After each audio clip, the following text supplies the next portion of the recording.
रजनीश उर्फ ओशो की controversial secretary, partner, companion मां शीला की एक डॉक्यूमेंट्री नेटफ्लिक्स पर आज रिलीज की गई है और इसी में बताया गया है कि मां शीला ने एक टाइम पर एक्ट्रेस प्रियंका चोपड़ा को लीगल नोटिस भेज दिया था।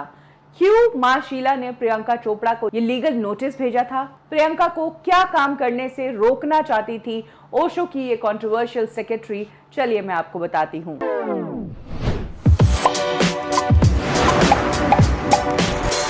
मां आनंद शीला, ओशो आश्रम की वो लेडी जिसने 4 सालों में ओशो आश्रम का रूप बदल दिया।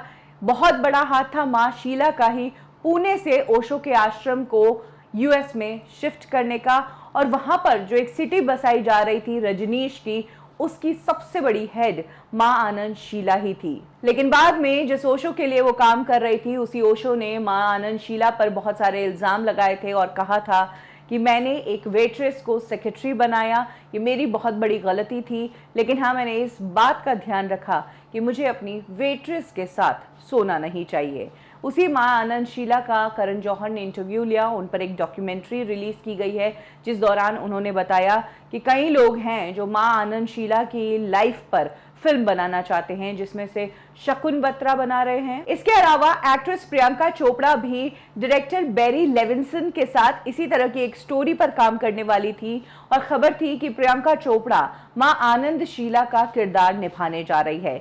यह खबर जब मां आनंद शीला को लगी तो उन्होंने प्रियंका चोपड़ा को एक नोटिस भेज दिया जिसमें उन्होंने कहा कि मैं प्रियंका चोपड़ा को मेरी डॉक्यूमेंट्री में काम करने की परमिशन नहीं देती हूं, मैं ये परमिशन नहीं देती हूं कि प्रियंका मेरा किरदार स्क्रीन पर निभाए। इसके पीछे उन्होंने अब कारण भी बताया है। उन्होंने कहा कि मैंने प्रियंका को कह दिया कि मैं तुम्हें परमिशन नहीं देती हूं मेरा रोल निभाने का, क्योंकि मैंने तुम्हें सेलेक्ट नहीं किया है। मैंने स्विट्जरलैंड से ही प्रियंका को ये नोटिस भेज दिया था। वहीं शकुन बत्रा जो मां आनंद शीला पर सीरीज बना रहे हैं, उस पर उनका कहना है कि मैं ये सजेस्ट करने में असमर्थ हूं कि कौन मेरा रोल बेहतर तरीके से निभा पाएगा।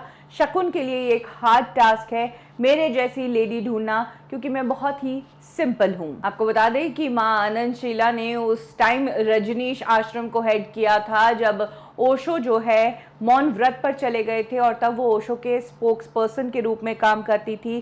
साथ ही यूएस में एक पूरी सिटी बनवा रही थी रजनीश की, और उस दौरान वोटिंग में और पॉलिटिक्स में अपनी सीटें पाने के लिए कुछ गड़बड़ी का इल्ज़ाम उनके ऊपर लगा था कि कम लोग वोट देने जाए। इसीलिए तब कहा गया था कि मां आनंद शीला ने 700 लोगों के खाने में जहर मिलाया था। जब पुलिस ने जांच की तो आश्रम के अंदर एक लैब पाई गई जहां पर इस तरह का केमिकल बनाया गया जिसको रेस्टोरेंट में सैलेड्स में मिलाया गया था, जिससे 700 लोग बीमार हो गए थे।